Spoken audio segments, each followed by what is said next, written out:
Hey, what's up, everybody? Yeah, I'm here to talk about something really important. It's the biggest danger that we face as a society. Sharks. There are so many sharks out there in the ocean. It's just unbelievable. And each one is looking to get you.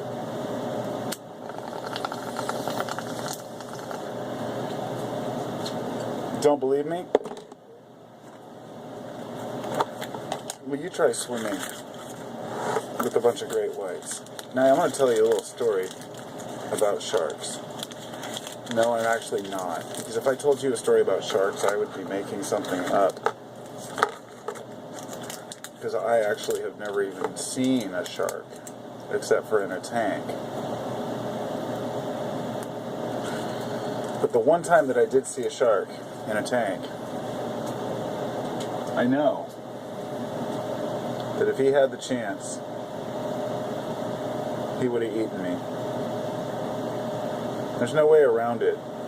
Sharks are just cold-blooded, vicious killers that want nothing more than to take your flesh.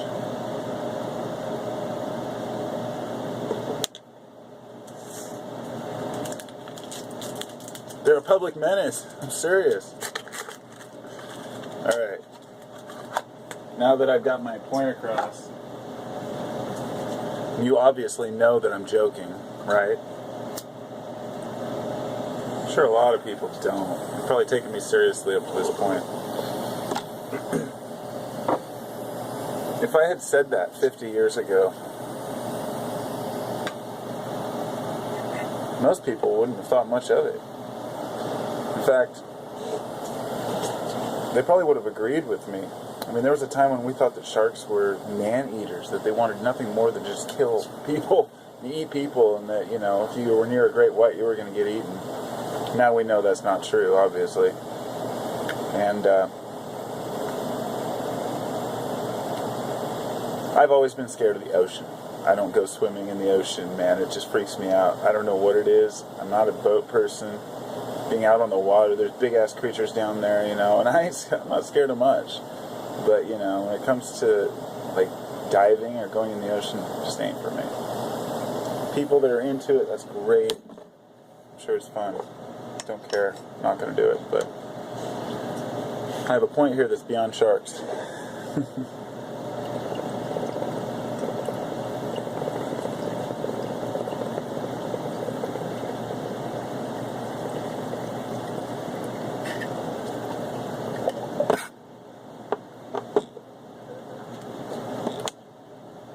Sharks are just a stupid metaphor. Just because I'm in here and I'm getting baked and I'm thinking about dumb stuff. Actually, when I was walking out here, I thought about the shark metaphor and how funny it is. Actually, I think I said that to my wife. Sharks are a public menace. They have to be stopped. We have to stop them now. The truth is that sharks aren't really out to get you. Sharks will generally leave people alone. This video isn't about sharks at all, of course, but there are a lot of fears out in the world, completely unwarranted fears. The sharks could be the businessmen. The sharks could be the Illuminati if you want. Let's just take it right to the core. We think that anybody that has power is out to get us. That's how a shark is viewed. You know, this animal can eat us. It's in its environment. It's in its element. We're out of our element. It has power over us. It could eat us if it wanted to. And when something has control over us, it doesn't matter if it seems like a dangerous thing or not. We make it dangerous because we feel like we don't have control over the situation.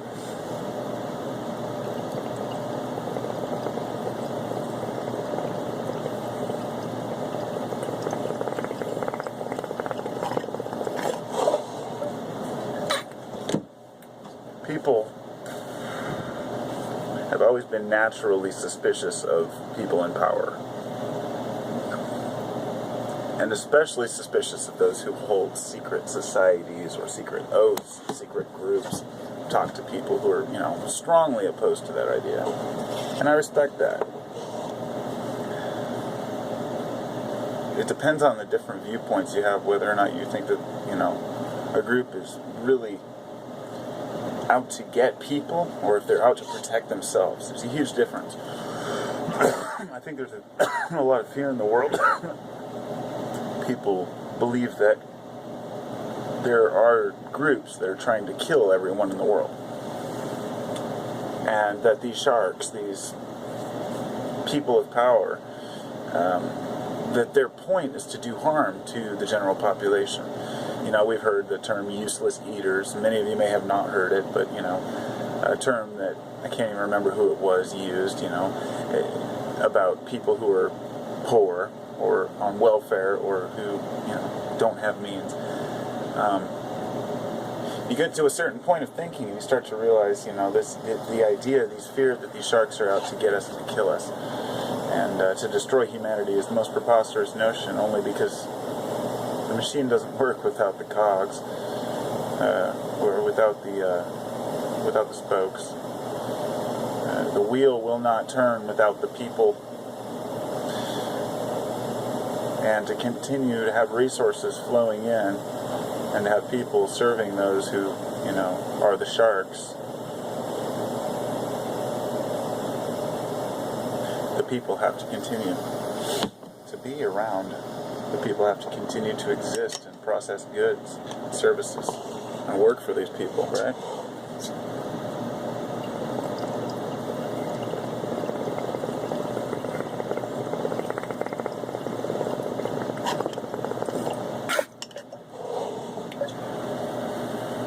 That's some pure Crystallica right there. It's a beauty. Very clean.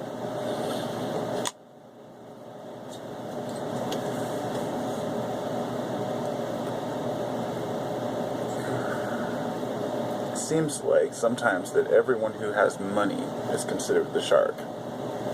It's them and us. And, I hear poor people talk bad about the rich just because they're rich, and claim that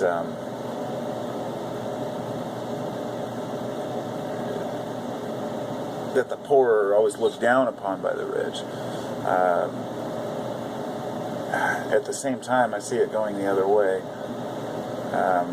In other words, the poor think that the rich look down on them, but the rich get looked down upon by the poor, as if having money means you're lesser of a person. And here I am defending the sharks when I'm just a fish. I guess that's just, that's my rational side coming out. And that's these issues that I talk about, it's so easy for me to, if I were to say, the sharks are out to get you, and they really are, and, tell people what they want to hear, that everyone's planning a mass death, and everyone's planning Agenda 21 and wants to wipe out the earth and kill off the population.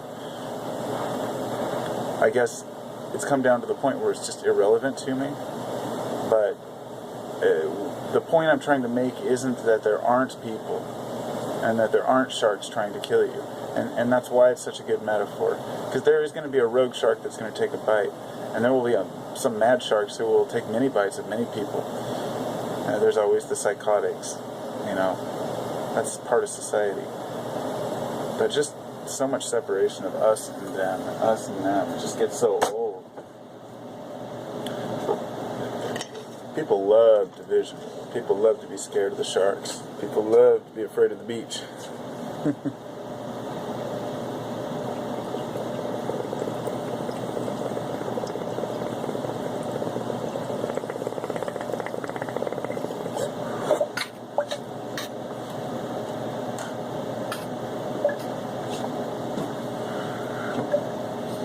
Well, like I said, I avoid the sharks by not going in the water.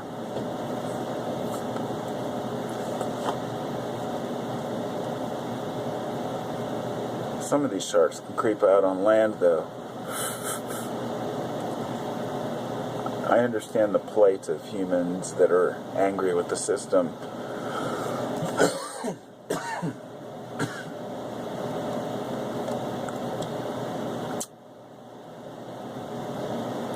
I understand the anger that people have towards those people in power who do take advantage. But to remember that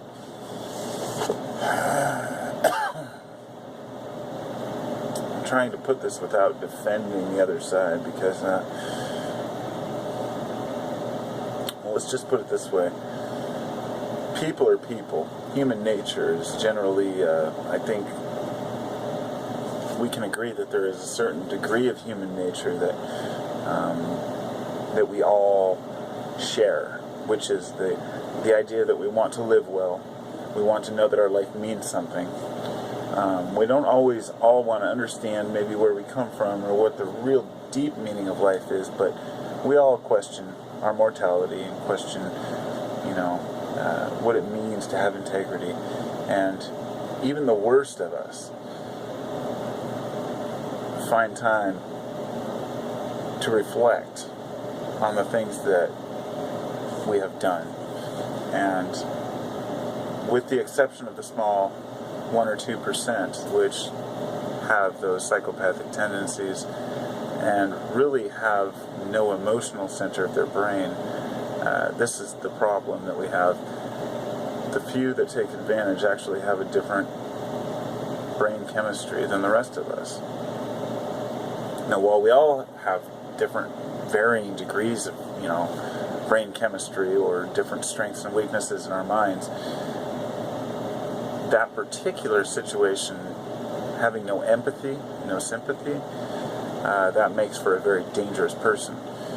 And that's why, psychology can't address the root of many of these things, but it can definitely tell us that they exist, and that these people exist. And now with the help of MRI, and brain scans, we're able to actually see the areas of these people's minds that don't add up to the average population.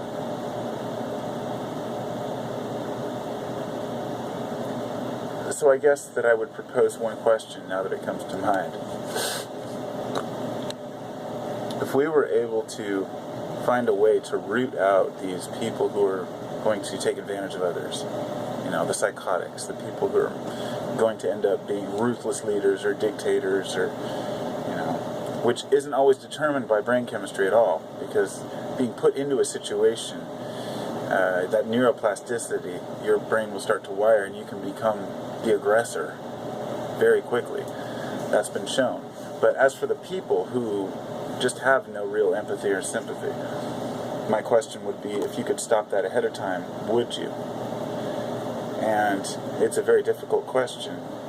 What I mean is, if you could find these people and it brings up Minority Report and the whole idea of pre-crime. Because the reason I mention it is because this technology already exists. And it'll be a very short time before it'll be readily available to have brain scanners that can scan from a distance. And at that point, all you have to do is walk into a building, and the people who run the building will know what kind of person you are. And it's a scary thought. And it's one that leads us to think that, if we could root out the bad guys ahead of time, would we? And I say no, absolutely not. Because having bad guys is part of the game, alright? It's good guys and bad guys. It's always been that way. Because if you're rooting out the bad guys, then you're able to pick out the good guys too. And unfortunately, the bad guys see the good guys as a threat. And the good guys won't do much against the bad guys, but the bad guys have some sort of a vengeful tactic to attack the good guys. In other words, you can even look at the small metaphors, like see how people act online. People who are very attached to an idea, let's say they get into a religious debate, you can see certain people just really strongly attack the other side and get very vicious and vile, while one side tends to remain neutral overall on many different topics, religion, science, and you start to see which theories don't make sense by the type of people that respond to them, if that makes sense. The defenders of certain ideas that will fight you to the end.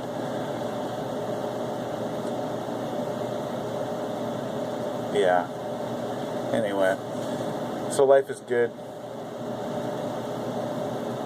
however you look at it, we just got to make it that way, right? There's going to be people out there taking advantage. See, I just totally got distracted. I was looking at this list. Edibles. They're local